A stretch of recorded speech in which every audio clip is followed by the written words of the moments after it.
Congress leader Priyanka Gandhi का औपचारिक रूप से आज चुनावी डेब्यू हो रहा है। चुनावी डेब्यू इसलिए कहेंगे क्योंकि इलेक्टोरल पॉलिटिक्स से प्रियंका गांधी अभी तक दूर ही रही हैं। वो कांग्रेस की स्टार कैंपेनर रही, लेकिन खुद कभी चुनाव नहीं लड़ा। लेकिन अब हालात बदल गए हैं। प्रियंका केरल की वायनाड सीट से लोकसभा का उपचुनाव लड़ने जा रही हैं। आज उनका नामांकन भी हो गया। इस नामांकन को सिर्फ एक सामान्य राजनीतिक घटना के रूप में नहीं देखा जा सकता। इसके विपरीत अगर प्रियंका मैदान में उतरी हैं तो इसे कांग्रेस की मजबूरी भी माना जाना चाहिए और मजबूती भी। एक तरफ प्रियंका के सामने भाई राहुल गांधी की विरासत को आगे बढ़ाने की चुनौती रहने वाली है, तो वहीं दूसरी तरफ केरल में कांग्रेस को फिर से मजबूत करने की कवायद भी होगी। नमस्कार, मैं हूं किरण, आप देख रहे हैं डेली लाइन। प्रियंका गांधी वैसे तो 1999 से ही राजनीति में एक्टिव हो गई थी। मां सोनिया गांधी के लिए रायबरेली और भाई राहुल गांधी के लिए अमेठी में प्रचार करने तक उनका काम सीमित था। लेकिन बाद में प्रियंका को कांग्रेस में महासचिव भी बनाया गया और वो देश भर में रैलियां करने लगी, लोगों के बीच जाने लगी, उनका दुख सुख जानने लगी। उनका कद पार्टी में धीरे धीरे बढ़ता चला गया। 2019 में उन्हें यूपी का प्रभारी महासचिव नियुक्त कर दिया गया। प्रियंका उस समय तो ज्यादा सफल नहीं रही। यूपी विधानसभा में भी करारी हार का सामना करना पड़ा। लेकिन समय और सियासी समीकरणों ने प्रियंका को अब उत्तर से दक्षिण में पहुंचा दिया है। ऐसे में सवाल उठता है कि दक्षिण भारत में प्रियंका गांधी का कद कितना बड़ा हो सकता है? प्रियंका को किन चुनौतियों का सामना करना पड़ सकता है? सवाल तो यह भी उठना चाहिए कि क्या कांग्रेस को प्रियंका से दक्षिण में कोई फायदा होने वाला है?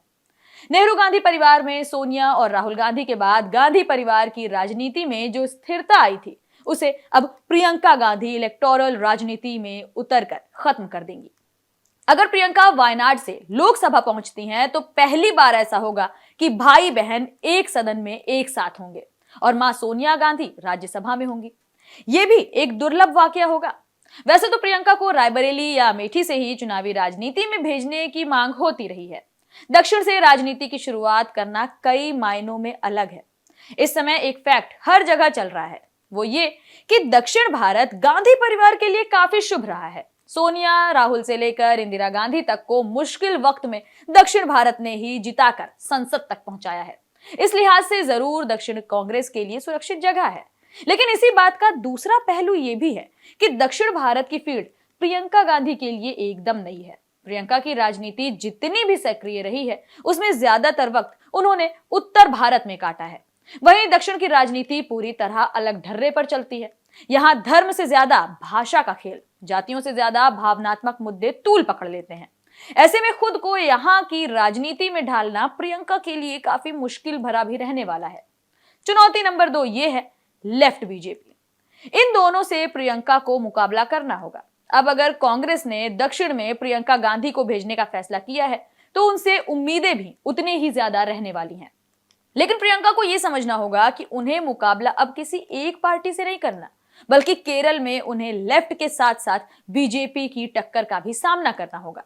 वैसे तो लेफ्ट का अस्तित्व कई राज्यों में खत्म होने की ओर है, लेकिन केरल का एक हिस्सा ऐसा है जहां पर उसकी सरकार भी है और अभी एक मजबूत किला भी माना जा सकता है। ऐसे में लेफ्ट को रोकना प्रियंका के लिए जरूरी होगा। इसके ऊपर बीजेपी जिस तरह से केरल में आगे बढ़ रही है, इससे भी कांग्रेस का परेशान होना जायज है। ये नहीं भूलना चाहिए कि बीजेपी तो वैसे भी केरल में मुकाबले को लेफ्ट बनाम बीजेपी बनाना चाहती है। ऐसे में वो भी कांग्रेस को ही साइडलाइन करने की कोशिशों में है। इस लोकसभा चुनाव में बीजेपी केरल की पहली बार एक सीट जीतने में भी सफल रही है। विधानसभा चुनाव में भी बीजेपी का वोट शेयर लगातार बढ़ रहा है। ऐसे में बीजेपी के विस्तार को रोकना अब प्रियंका के लिए जरूरी है।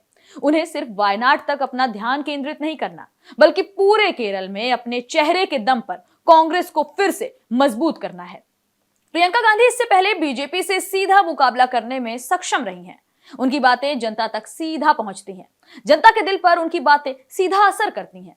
बीजेपी के लिए राहुल गांधी से ज्यादा परेशानी का सबब प्रियंका गांधी भविष्य में हो सकती हैं। साल 2019 की बात करें, जब प्रियंका गांधी को कांग्रेस महासचिव बनाया गया था, तो यह भी चर्चा थी कि वे अपनी मां की पारंपरिक सीट रायबरेली से चुनाव लड़ सकती हैं। यहां तक कि उन्हें चुनाव में खड़े होने की अपील करते हुए पोस्टर्स भी लग गए थे, लेकिन उन्हें चुनावी मैदान में नहीं उतारा गया, या यूं कहें कि शायद प्रियंका ही नहीं मानी। ऐसे में सवाल उठता है कि आखिर कांग्रेस ने प्रियंका गांधी को चुनाव में अब उतारने का फैसला क्यों किया। कांग्रेस की राजनीति को समझने वाले विश्लेषकों का मानना है कि यह बिल्कुल सही समय था। कांग्रेस ने 2024 के लोकसभा चुनाव में अच्छा प्रदर्शन किया और वो संसद में काफी ज्यादा मुखर भी नजर आ रही है। अगर प्रियंका भी लोकसभा पहुंचती हैं, तो वे अपने भाई के साथ मिलकर पीएम मोदी को सरकार चलाने में काफी मुसीबतें पैदा करेंगी और अच्छी तरह से पीएम मोदी की सरकार को घेर भी पाएंगी। वायनाड उनके लिए आसान सीट साबित हो सकती है, क्योंकि राहुल गांधी यहां काफी ज्यादा लोकप्रिय साबित हुए हैं। भारतीय मतदाताओं के एक वर्ग में प्रियंका गांधी को पसंद भी किया जाता रहा है। लोग प्रियंका में उनकी दादी और देश की पूर्व प्रधानमंत्री इंदिरा गांधी की झलक देखते हैं। लोगों का मानना है कि वो इंदिरा गांधी जैसी मजबूत महिला हैं और भारतीय राजनीति की चुनौतियों को बखूबी संभाल सकती हैं। प्रियंका गांधी राहुल गांधी के उलट अपने पिता राजीव गांधी की राजनीतिक उत्तराधिकारी भी समझी जाती रहीं। यहां तक कि आतंकवादी हमले में मारे गए उनके पिता के अंतिम संस्कार के दौरान भी लोग यही उम्मीद कर रहे थे कि प्रियंका ही कांग्रेस की नई नेता होंगी, वही कांग्रेस को आगे लेकर चलेंगी। लेकिन इसके बाद प्रियंका गांधी सक्रिय राजनीति में नहीं उतरी। पिता की मौत के बाद पहली बार प्रियंका गांधी को सार्वजनिक तौर पर तब देखा गया जब उन्होंने बिजनेसमैन रॉबर्ट वाड्रा से शादी की। ऐसा माना जाता है कि 1990 के दशक के आखिर में जब कांग्रेस नेतृत्व के सवाल पर संघर्ष करती हुई दिख रही थी और सोनिया गांधी ने राजनीति में न आने का फैसला कर लिया था, तो प्रियंका गांधी ने ही पर्दे के पीछे से हालात संभाले। इसके बाद वो लगातार अपनी मां सोनिया गांधी और भाई राहुल गांधी को राजनीति में आगे बढ़ने में मदद करती रहीं।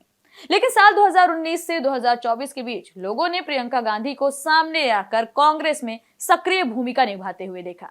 इससे कांग्रेस कार्यकर्ताओं का हौसला भी बढ़ा और पार्टी के अंदर और बाहर उन्हें चुनावी राजनीति में उतारने की मांग बढ़ने लगी।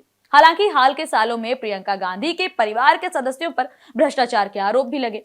जांच एजेंसियों ने उनके पति रॉबर्ट वाड्रा पर मनी लॉन्ड्रिंग और टैक्स चोरी के आरोप लगाए। आरोप है कि रॉबर्ट वाड्रा की कंपनी ने गैर कानूनी तरीके से जमीन खरीदी है। हालांकि वाड्रा ने इन सभी आरोपों से इनकार कर दिया। कांग्रेस ने भी इन आरोपों से किनारा कर लिया।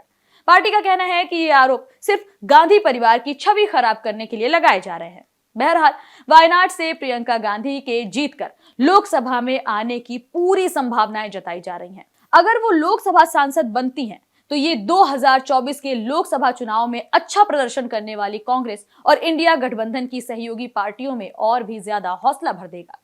दूसरी ओर प्रियंका गांधी संसद में अपनी मां सोनिया गांधी और भाई राहुल गांधी के साथ मिलकर पीएम मोदी की सरकार पर दबाव बनाने की बेहतर रणनीति भी बना सकती हैं। फिलहाल इस रिपोर्ट में इतना ही। कैसी लगी हमारी ये जानकारी हमें कमेंट सेक्शन में जरूर बताएं। साथ ही वीडियो को लाइक करें, शेयर करें और चैनल को सब्सक्राइब करना बिल्कुल ना भूलें।